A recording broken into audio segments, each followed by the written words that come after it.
atau zikir jasmani atau zikir nafi isbat betul-betul sempurna pada tubuh ini.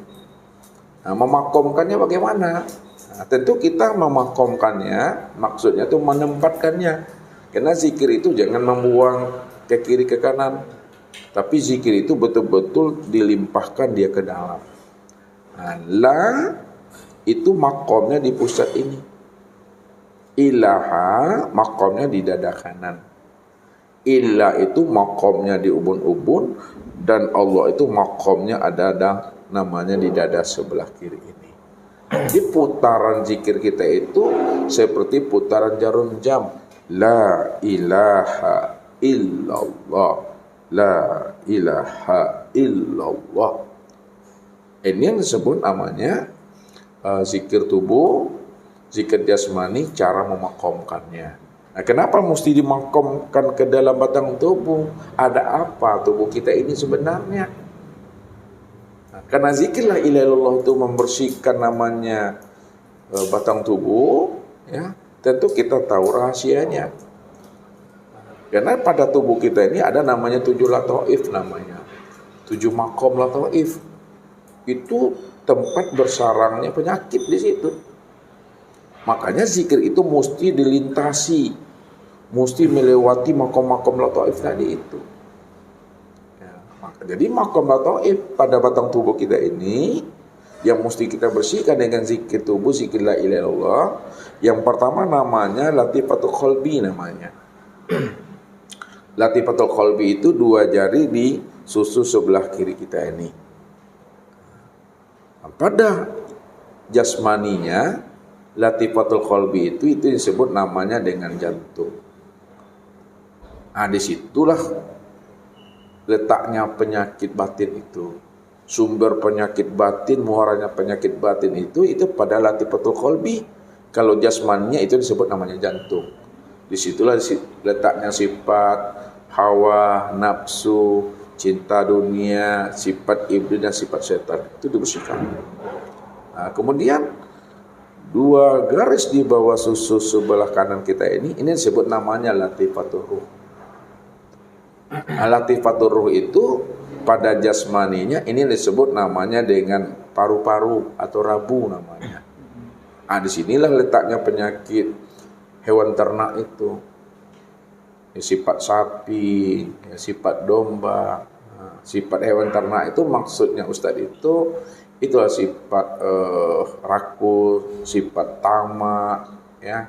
Kalau bahasa Minang sifat lobo, sifat cangok tadi itu, serakah. Nah, kemudian 2 jari di atas susu sebelah kiri kita ini disebut namanya latifatus syirri. Nah, latifatus syirri itu yang jasmaninya ini disebut namanya dengan liver. Nah, penyakit apa yang ada pada latifatus syir? Itu yang disebut namanya penyakit hewan buas namanya, binatang buas. Nah, sifat harimau, sifat serigala, sifat amarah, sifat dendam itu makomnya pada latifatus syir itu sebenarnya. Nah, kemudian 2 jari di atas susu sebelah kanan kita ini disebut namanya latifatul khofi. Latifatul khofi itu di sini letaknya secara jasmani itu yang disebut namanya dengan limpa. Penyakit apa pula yang ada pada latifatul khofi itu disebut namanya sifat munafik. Situ letaknya. Sampailah namanya di dada ini disebut namanya latifatul akhfa namanya. Latifatul akhfa itu secara jasmaninya di sini letaknya namanya empedu itu. Sinilah letaknya sifat takbur, sifat dengki, sifat ujub itu. Ustadz membahasakannya namanya sifat kingkong. Orang makanya kalau marah, kalau bangi namanya, dia selalu mukul dadanya, tepuk dadanya. Sampailah di sini, di antara 2 alis ini, itu disebut namanya latifatu nafsu natiqah. Secara zohirnya itulah pada otak. Disinilah letaknya panjang angan-angan, sifat lalai, sifat lengah itu. Baru yang disebut terakhir namanya latifatu kullu jasad. Kalau jasad itu sudah meliputi batang tubuh ini. Jadi lintasan-lintasan zikir tadi itu ada makna dan rahasianya. Karena ada makna rahasianya, karena dia akan membersihkan namanya nipak-nipak batin tadi, maka disitulah kita memakomkannya. La ilaha illallah, la ilaha illallah. Supaya apa? Supaya nipak-nipak batin yang ada pada 7 makom lataif tadi itu bisa terbuang dia. Makanya Allah katakan di dalam suatu ayat itu, kalaulah zikir ini sudah hidup pada batang tubuh kita, disitulah Allah memberi jawaban, summa talinu juluduhum wa qulubuhum ila zikrillah. Maka ketika kulit muda berzikir, daging muda berzikir, urat tulang muda berzikir, darah muda berzikir, semuanya berzikir, maka disitulah yang dikatakan Allah, talinu juluduhum wa qulubuhum ila zikrillah. Disitulah dia merasa tentram, merasa tenang dia. Kulit ini tenang, daging ini tenang, urat tulang tenang, hati juga menjadi tenang. Kenapa? Karena dia telah ingat akan Allah tadi. Makanya bukti orang yang beriman itu, kata Allah, iza dzukirallahu wajilas qulubuhum. Apabila disebut nama Allah, bergetarlah ruhaninya. Wa iza tuliyat alaihim ayatu zadatuhum imana. Apabila dibacakan ayat-ayat Allah, yang disebut namanya ayat-ayat yang tersirat. Ini kulitnya ayat tersirat namanya. Daging, urat, tulang itu ayat tersirat. Maka bertambahlah keimanannya kepada Allah. Betul-betul Allah itulah yang wujud dan yang nyata, sempurna pada dirinya. Jadi kulit ini tempat memandang nyatanya sifat Allah itu. Daging, urat, tulang tempat sempurnanya kita memandang nyatanya sifat Allah itu yang sebenarnya. Ini mengamalkan zikir la ilaha illallah, yang disebut namanya zikir syariat atau zikir tubuh, atau disebut juga namanya bahasa lainnya zikir ismu zat. Bukan zikir nafi isbat. Yang kedua, bentar Ustaz, boleh. Sebelum masuk ke yang kedua, saya ingin bertanya, zikir syariat yang Ustaz sampaikan tadi kan itu di 7 makom kan begitu Ustaz? Iya. Jadi yang diamalkan tuh la ilaha illallah begitu Ustaz. Iya. Nah, kita lafazkan begitu kan Ustaz? Kita lafazkan. Dan berapa kali sebaiknya kita melafazkan zikir itu? Terus apakah ada jumlah tertentu yang mesti kita lafazkan sehingga dia seperti yang saya sampaikan tadi, mengalir zikir tadi di dalam darah kita atau di dalam tubuh kita. Allah kan sudah katakan tadi di dalam Al-Quran, Allah katakan uzkurullaha zikran katsira sabbihu bukratan wa asila. Hendaklah kamu itu berzikir mengingat Allah itu sebanyak-banyaknya. Kalau sebanyak-banyaknya itu tidak ada batasannya. Tidak ada hitungan bilangannya. Jadi kalau tidak ada hitungan bilangan sebanyak-banyaknya berkekalan tadi, itu seikhlasnya kita. Artinya seikhlas kita, kalau memang kita ada kebutuhan yang mendesak, kita ingin bekerja, kita ingin ada kondangan atau hajatan, kita tutup aja zikir kita. Setelah kita tutup, apakah kita tidak lagi berzikir? Tetap berzikir. Sebab kalau kita tidak berzikir, maka kita dikatakan namanya adalah bangkai. Kita disebut namanya orang yang mati. Dan kita juga dikatakan orang yang kafir. Karena sesaat lupa ingat kita kepada Allah, itu kafir. Sedetik, doang. Zikirnya apa itu Ustaz? Kalau setelah zikir syariat itu, zikir apa yang kita... Tetap kita mengamalkan zikir la ilaha illallah. Tapi mengamalkan zikir la ilaha illallah itu dalam bentuk namanya zikir tarekat. Zikir tarekat itu yang disebut namanya dengan zikir kolbi atau kolbu. Ya. Nah, kolbu atau kolbi itu dikatakan namanya zikir hati. Nah, zikir hati itu yang disebut namanya dengan zikir ismu zat. Ismu itu nama, zat itu diri. Nama daripada zat diri Tuhan itu yang disebut namanya Allah. Jadi sebutlah Allah itu sebanyak-banyaknya di dalam hatimu. Wazkur rabbaka fi nafsika tadarruan wa khifatan. Artinya apa? Ingatlah akan Rabbmu itu di dalam dirimu. Betul-betul dunal jahri tadi.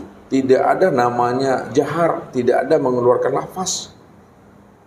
Makanya ketika kita telah berzikir la ilaha illallah, ada waktu kita lagi yang senggang, ada waktu kita lagi yang lapang, tetap kita lanjutkan zikir kita dari zikir la ilaha illallah, zikir tubuh, kepada zikir namanya zikir kolbi atau zikir tarikat atau yang disebut kedua namanya tadi itu Ustaz ya. iya. Zikir yang apa tarikat tadi Ustaz ya. Ya, zikir tarikat kolbi. Zikir kolbi. Ya. Jadi walaupun kita sebut zikir kolbi, Allah itu hakikatnya kita sedang mengamalkan zikir la ilaha illallah.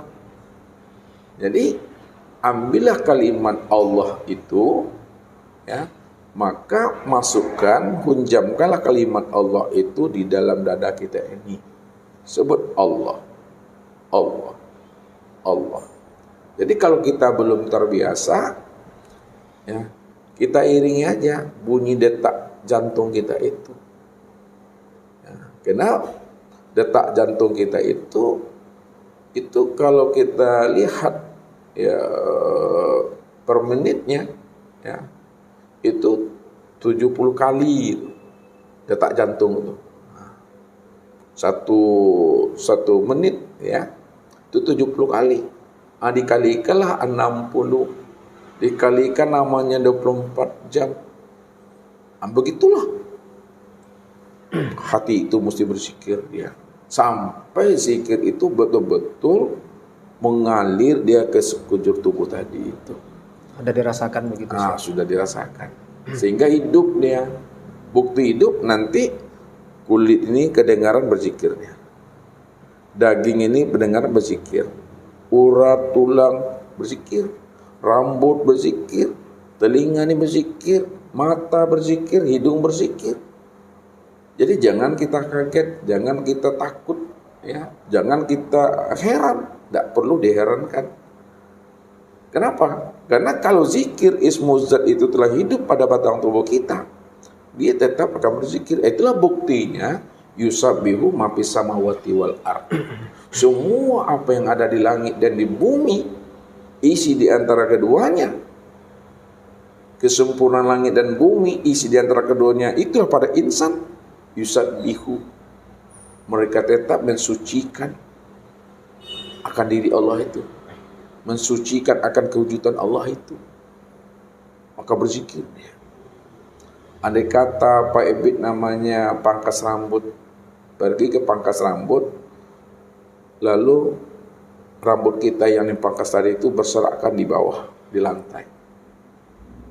Maka rambut yang berserakan di lantai tadi, dia tetap menyebut nama Allah.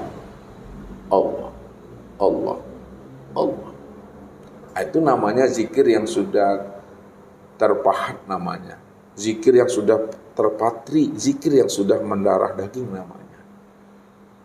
Jadi kalau zikir itu sudah terpatri, sudah mendarah daging pada diri kita, disitulah Allah mengatakan inna auliya Allah la khaufun alaihim wa lahum yahzanun. Makanya para wali Allah, kekasih Allah itu tidak khawatir dia dalam menjalankan kehidupan di alam dunia ini, dan tidak pula khawatir dia dalam menjalankan kehidupan di akhirat nanti. Kenapa? Karena dirinya itu sudah bersama Allah. Bahasanya sudah hadirnya hati ini merasakan bersama Allah tadi itu. Yang hidup itu yang sudah bersama kita. Itulah maknanya iza zukirallahu wajilat qulubuhum. apabila disebut nama Allah ya di dalam qalbu dan kita sudah mengenal yang Allah tadi itu, di situlah bergetar jiwanya. Itu namanya zikir tarekat. Nah, kalau dah kita masuk ke dalam zikir tarekat, mungkin kita ada waktu lagi, misalnya ada kesempatan kita untuk berzikir karena kita tidak kemana-mana, terus lanjutkan namanya dengan zikir hakikat. Tetap kita mengamalkan zikir la ilaha illallah, tapi mengamalkan zikir la ilaha illallah itu dalam bentuk zikir hakikatnya. Nah, mengamalkan zikir la ilaha illallah dalam bentuk zikir hakikat, ini yang disebut namanya dengan zikir ruh. Atau zikir ruh itu disebut juga namanya dengan zikir nafas. Nah, zikir nafas, zikir ruh itu yang keluar masuk, yang turun naik itu. Bagaimana cara mengamalkan zikir nafas, zikir ruh yang turun naik, yang keluar masuk ini supaya ingat dia akan Allah. Nah, ini yang dikatakan namanya ketika dia naik itu hu, ketika dia turun itu adalah Allah. Tapi dirasakan, bukan dilapaskan dan bukan pula disuarakan. Dirasakan. Nah, naiknya hu, turunnya Allah. Jadi yang kita ambil itu zikir hu itu kalimat hu-nya. Kalau zikir tubuh tadi la ilaha illallah sempurna. Kalau zikir hati namanya cukup Allah saja. Kalau zikir nafas, zikir ruh namanya kita ambil kalimat hu itu. Hu itu maknanya dia. Dianya siapa? Dianya Allah. Itulah maknanya la ilaha illahu, tidak ada Tuhan melainkan hanya dia. La ilaha illa anta, ya, tidak ada Tuhan melainkan engkau. La ilaha illa ana, tidak ada Tuhan melainkan aku. Jadi dia, engkau, aku, itulah maknanya tadi itu pada zikir hu itu. Makanya naiknya hu, turunnya Allah, atau masuknya hu, turunnya Allah. Makna di balik zikir hu itu maknanya Allah, Allah. Karena hu itu Allah. Walaupun dalam penyampaiannya, dalam ilmunya hu Allah, namun hakikat yang naik adalah Allah, yang turun juga Allah, keluarnya Allah, masuknya juga Allah. Tapi tidak disebut Allah, Allah. Cukup memahami secara hu dengan rasa. Tapi kita paham yang hu itu Allah. Kalau hu itu Allah, maka masuknya Allah, keluarnya Allah. Naiknya Allah juga keluarnya Allah. Cuma dirasa. Ini namanya zikir nafas, atau namanya zikir ruh tadi itu sebenarnya. Jadi kalau misalnya kita Ustaz mengamalkan ketiga derajat zikir tadi, zikir syariat dulu begitu kan Ustaz? Ya. Zikir thariqat, begitu kan Allah kita sebutlah hati. Kemudian zikir tadi yang terakhir zikir hakikat. Ya, hakikat. Begitu. Turun naiknya nafas itu dirasakan begitu kan Ustaz? Dirasakan turun naiknya. Dirasakan turun naik, nah itulah dia yang berzikir begitu Ustaz. Iya, la yazkurullah illallah. Itu kan dalam rangkaian kita melatih, itu namanya kan Ustaz, melatih zikir tadi begitu supaya dia berkekalan dengan Allah, ruhaniyah tadi. Ruhaniyah tadi. Nah, jadi kalau di luar itu Ustaz, jadi bagaimana caranya Ustaz? Kan kita setelah selesai nih melaksanakan amalan tadi, zikir tadi Ustaz. Iya. Nah, pada saat kita setelah selesai, kita ada keperluan melakukan kegiatan sehari-hari begitu. Apakah tetap kita mengamalkan zikir itu atau bagaimana? Tetap kita mengamalkan zikir tadi itu. Makanya Allah mengatakan fa iza qadaytumus sholata fazkurullaha qiyaman wa qu'udan wa ala junubikum. Apabila kamu telah selesai menunaikan ibadah solat yang 5 waktu itu, fazkurullaha, maka hendaklah kamu berzikir kepada Allah. Zikir kepada Allah itu dikatakan sholatud daimun namanya. Nah, yang sholat 5 waktu itu Itu namanya sholat yang syariat. Nah, sedangkan zikir itu yang dikatakan sholat yang daimun. Ingat Allah. Qiyamau wa qu'uda wa ala junubikum. Ingatlah olehmu akan Allah itu. Baik waktu dalam keadaan berdiri, waktu dalam keadaan duduk, maupun dalam keadaan berbaring. Maksudnya, bahwa aktivitas kita sehari-hari sampai meninggalnya kita, 3 itu cuma aktivitas kita. Kalau tidak berdiri, kalau tidak duduk. Kalau tidak duduk, berarti berbaring.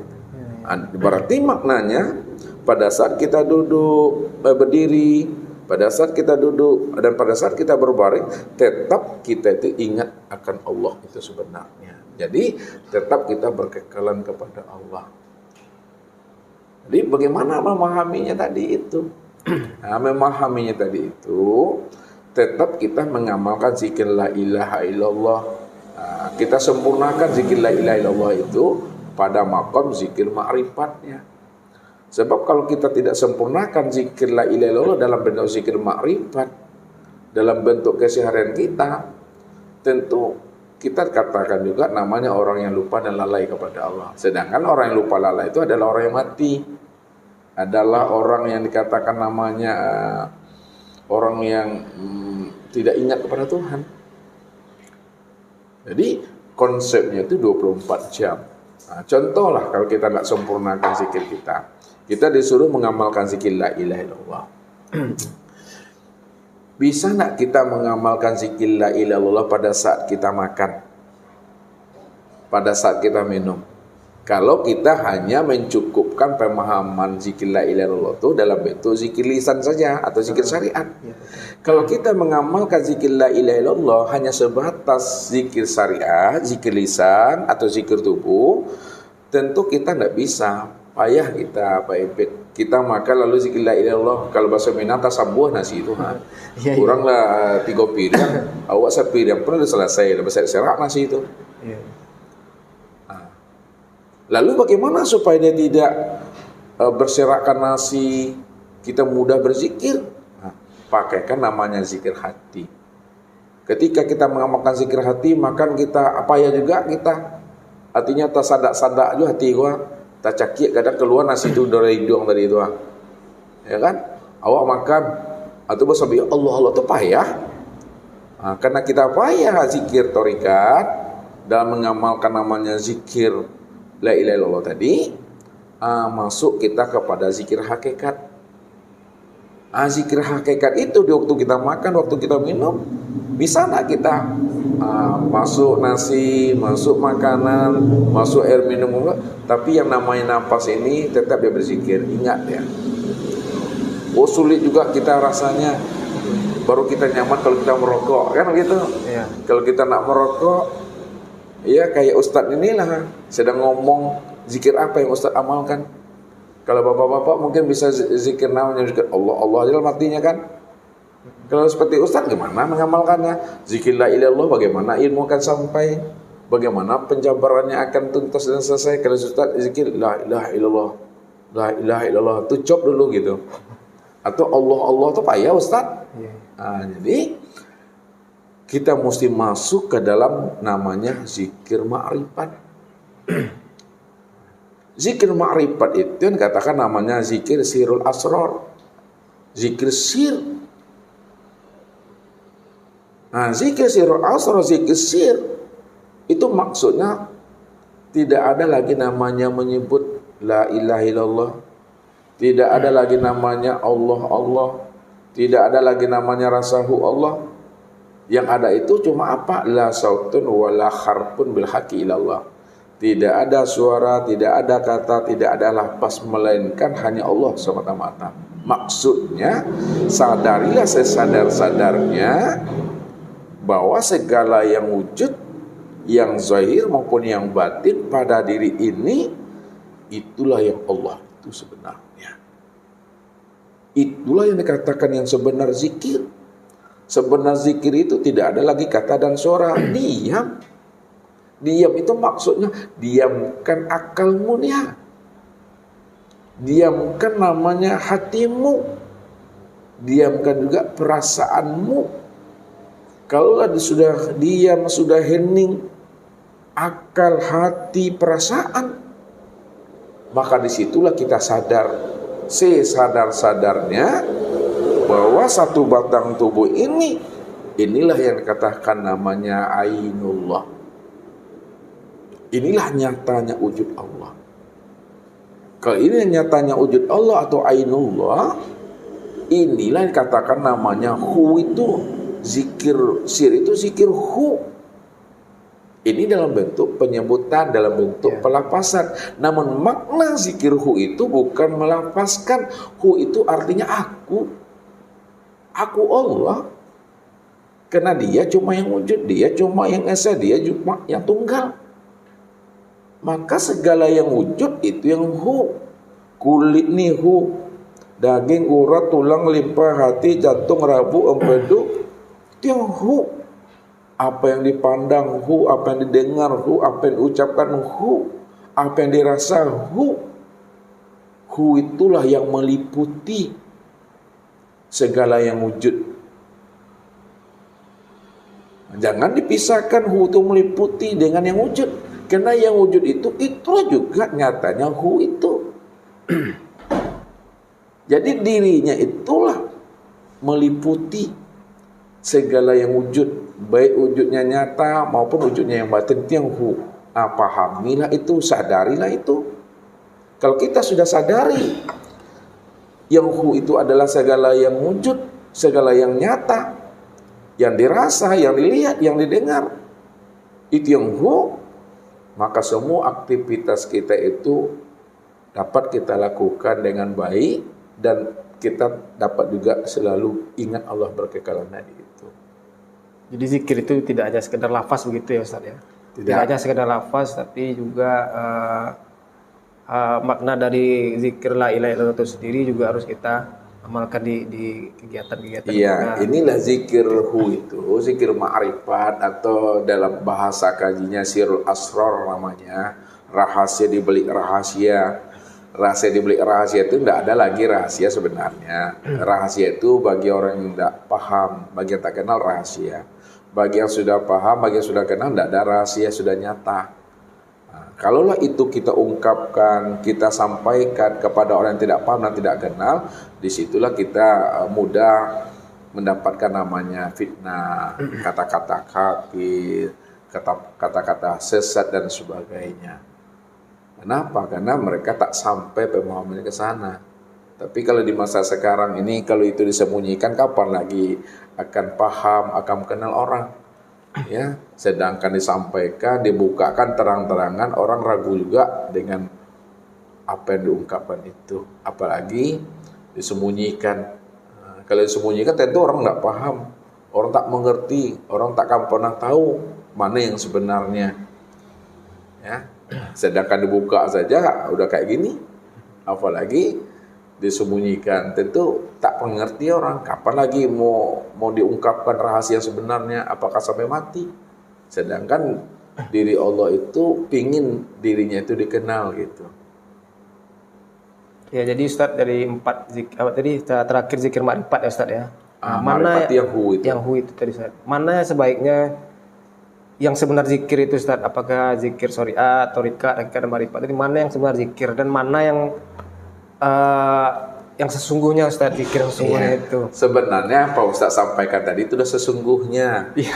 La ilaha illallah itu yang sesungguhnya, makanya dikatakan Ismul A'zam. Cuma dalam pengamalan sehari-harinya, letakkanlah sesuatu itu pada tempatnya. Maksudnya orang yang bijak, orang yang arif itu, kata ahli maqal, dok sain fi makanihi.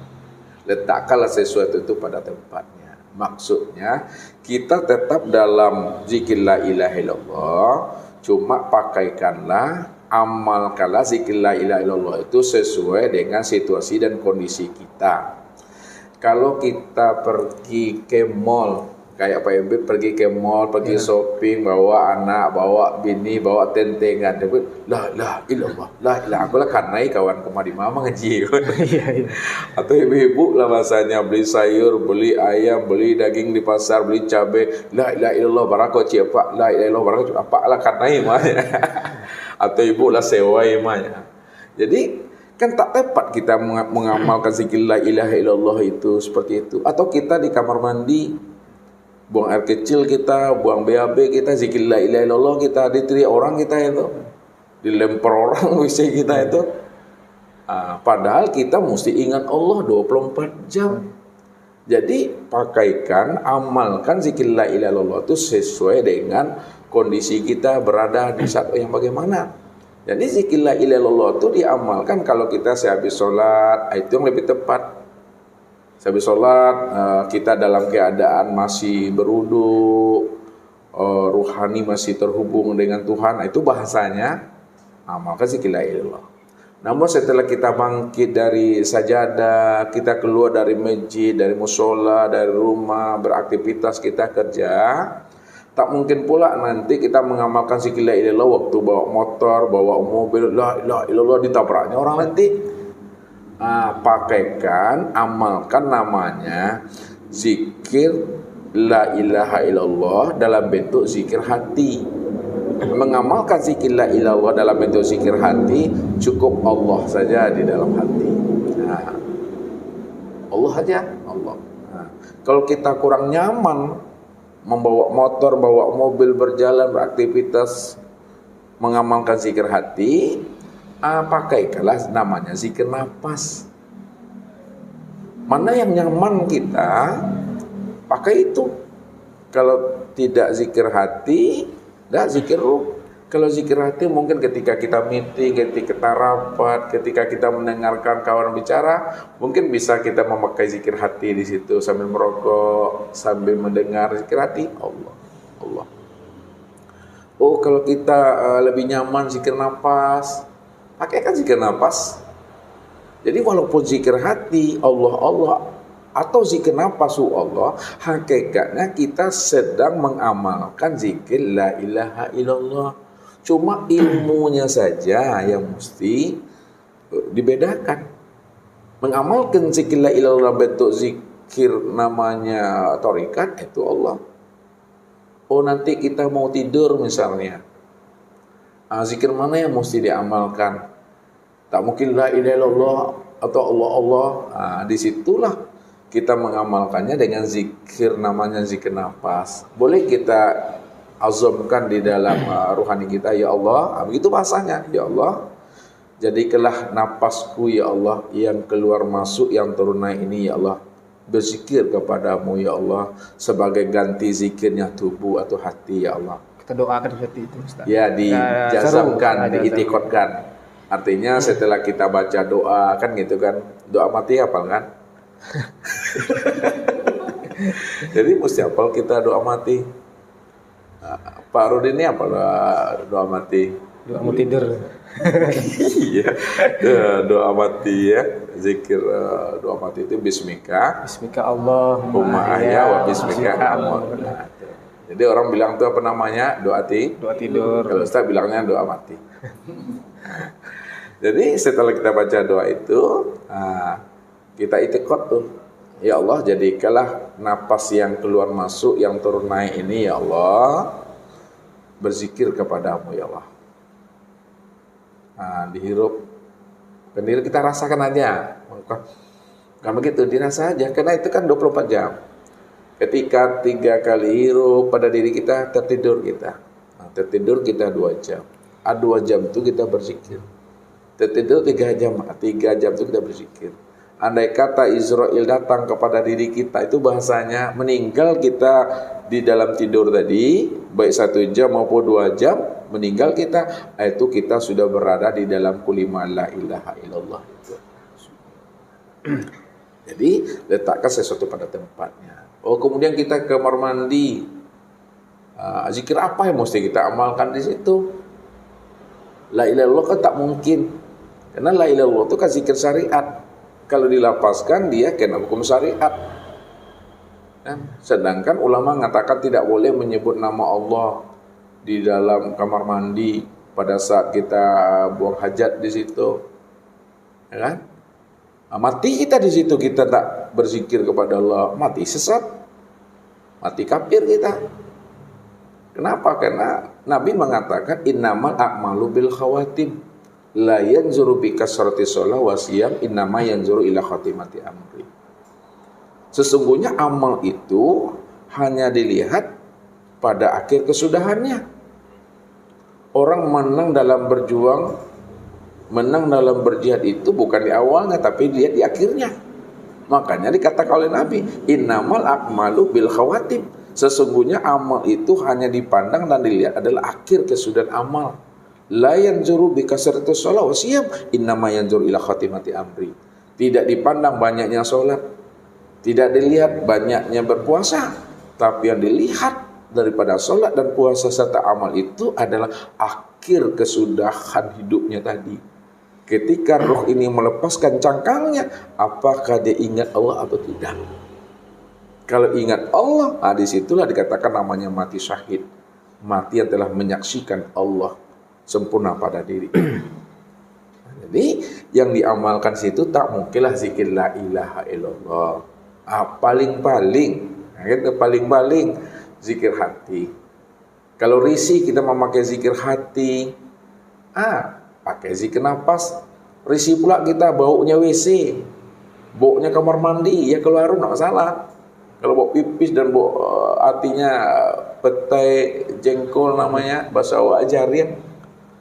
Ya, kalau robinya tuh tak mungkin zikir nafas. Duduklah pada zikir sirul asrar, zikir sir hu. Zikir hu itu bukan hu. Menyadari, memahami bahwa satu batang ini segala yang wujudnya kulit darah daging itu yang hu itu Allah. Paham kita tuh? Itu yang disebut namanya ingat itu. Ingat itu maksudnya ingat, sadarilah bahwa Allah itu segala yang wujud. Allah itu segala yang wujud. Inilah bukti nyatanya kewujudan Allah itu. Duduk di situ makomnya. Nanti kita keluar dari situ, mana yang nyaman kita. Jadi melihat kebiasaan sebenarnya. Ustaz begitu. Pada saat kita ngumpul bareng gitu kan. Pada saat Ustaz bicara kayak gini, zikir Ustaz bisa Ustaz ganti-ganti. Bisa zikir kolbu, bisa zikir nafas, bisa zikir namanya syir tadi. Kalau zikir la ilaha illallah tak mungkin Ustaz mengamalkan zikir Allah, ya kan? Atau bawa tasbih kita di mana-mana bawa tasbih. Memang betul tasbih itu betul. Artinya untuk mengingatkan diri kita ini jangan lupa dengan Allah. Tapi sekian pula orang nanti bertanya dengan kita tadi itu. Ini punya pandangan yang berbeda lah ya. Jadi kita tidak masuk dalam ranah itu. Yang penting bagaimana kita 24 jam itu jangan sampai lupa, lalai kita ingat akan Tuhan. Kalau lalai dan lupa kita ingat akan Tuhan, maka kita dikatakan orang yang mati. Disebut namanya bangkai. Bangkainya itu bukan hewan ternak, tapi babi. Matinya nanti membusuk itu. Kenapa? Karena dikatakan bangkai. Jadi jangan kita dikatakan mati seperti bangkai. Matinya kita itulah kesempurnaan hidup yang sebenarnya. Ya, mati kita itu jangan dikatakan bangkai. Mayat, tapi matinya itulah kesempurnaan hidup. Jadi orang yang mati itulah hidup yang sebenar-benarnya. Walal akhiratu khairul laka minal ula. Wala tahsabanna allazina qatilu fi sabilillahi amwat bal ahya inda rabbihim yurzaqun. Ya, walakin la tashurun dalam ayat yang lain. Janganlah kamu kira ayah ibumu yang telah berpindah alam, jangan kamu kira mereka itu mati. Bal ahya inda rabbihim yurzaqun walakin la tashurun. Mereka di sisi Allah itu selalu mendapatkan rezeki, mendapatkan nikmat dan karunia. Cuma kamu tidak mampu merasakannya, gitu tuh. Jadi mereka itulah hidup yang sebenar-benarnya. Bukti hidup sebenar-benarnya, diri mereka tidak lagi terhijab oleh ruang, oleh tempat, oleh waktu, oleh zaman dia. Dia bisa aja kemana-mana dia. Itu yang disebut namanya diri insani, diri Muhammad. Diri Muhammad itu ya sudah meliputi ruang dan waktu, zaman. Tidak ada jarak bagi dirinya itu. Karena dirinya itu betul-betul bikuli syai'in tadi itu. Kalau dikatakan jauh tidak berantara dia. Dikatakan dekat tidak bersentuhan. Kenapa? Karena dirinya itu sudah meliputi segala yang wujud, dan segala yang wujud itulah bukti daripada rahasia diri yang sebenarnya itu. Jadi zikir kan artinya mengingat Ustaz. Mengingat tadi itu secara ma'rifat yang Ustaz sampaikan tadi, ya mengingat akan kewujudan diri tadi, bahwa dirinya lah yang wujudnya begitu Ustaz. Ya, diri Allah itu maksudnya. Diri Allah itu yang wujud begitu ya Ustaz. Kenapa diri Allah yang wujud? Karena Allah cuma yang ada, Allah cuma yang tunggal. Kalau Allah cuma yang tunggal, Allah cuma yang ada, lalu alam dan diri kita ini apa bagi Allah? Alam dan diri kita ini yang katakan ainullah tadi, kenyataan wujud dirinya. Namun kesempurnaan kenyataan memandang wujud dirinya itulah pada insan. Insan inilah yang dikatakan namanya itu kenyataan daripada dirinya. Nah, disitulah namanya tadi itu ingat di situ. Ingat itu maksudnya sadar kita bahwa yang wujud ini inilah nyatanya dirinya. Itu memahaminya. Namun kalau kita masuk ke dalam makna yang lebih dalam bahasanya itu, yang dikatakan ingat itu tak ingat lagi. Sebab kalau kita masih bahasa ingat, tetap ada yang mengingat. Kalau ada yang mengingat, tentu ada yang diingat. Ada dua wujud lagi di situ. Padahal yang dikatakan namanya zikir ma'rifat, zikir sir atau sirul asrar tadi itu, memang dirinya cuma yang ada. Kalau diri cuma yang ada, maka tidak ada kata mengingat. Dia cuma yang ada, siapa yang mengingat lagi begitu Ustaz? Iya. Bahasanya yang tidak lagi mengingatnya begitu Ustaz. Ya, kalau dibahasakan tentu dia turun kepada hakikat.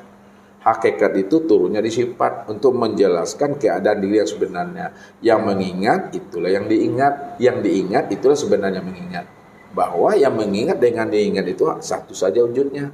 Kalau udah duduk kita makomnya yang mengingat dengan ingat satu saja wujudnya, maka hilanglah kata-kata mengingat dan diingat itu. Itulah yang sadar sesadar-sadarnya bahwa dia cuma yang wujud segala-galanya. Apa yang dipandang, dialah tuh, apa yang dengar.